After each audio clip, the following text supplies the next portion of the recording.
There were werewolves in the woods at night, and working closely with the police.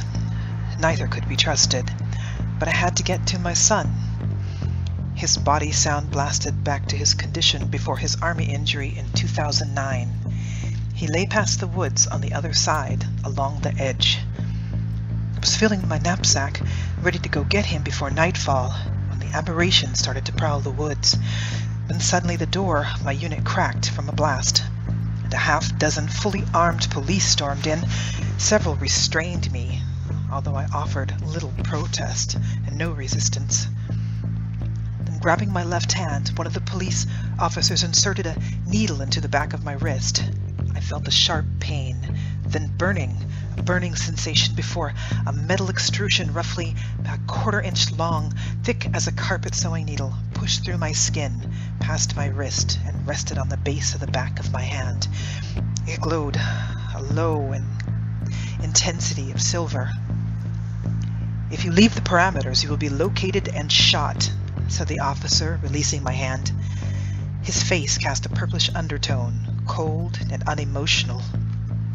"This is illegal," I said, feeling desperate. My son was alone at the edge of the woods, removed from the werewolves, but not the elements nor injury that he was surely suffering. "Mom, what's going on?" said my daughter, picking up her purse and slinging it over her shoulder, never taking her eyes off the officers. "Mom!" She glanced at me this time before snapping her eyes back to them. We both noticed how they kept their hands close to their weapons, scrutinizing us both like we were threats. "Where's Dorian?" she said in a half-whisper. It came out slow and breathy. Looking at me now, she searched my face for answers. "I don't know," I lied, then peered down at the gadget on my hand, hoping it hadn't given me away. Tears began to fall, blurring my eyes. "I don't know where he is."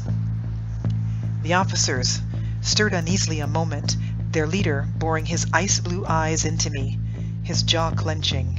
He came so close to me I could feel the warmth of his breath. He smelled faintly of blood and strongly of body wash, probably what he used to clean most of it off.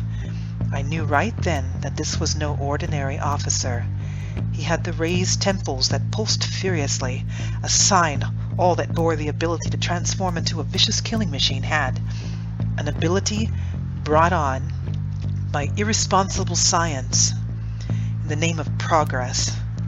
Yeah, I know, because I created them.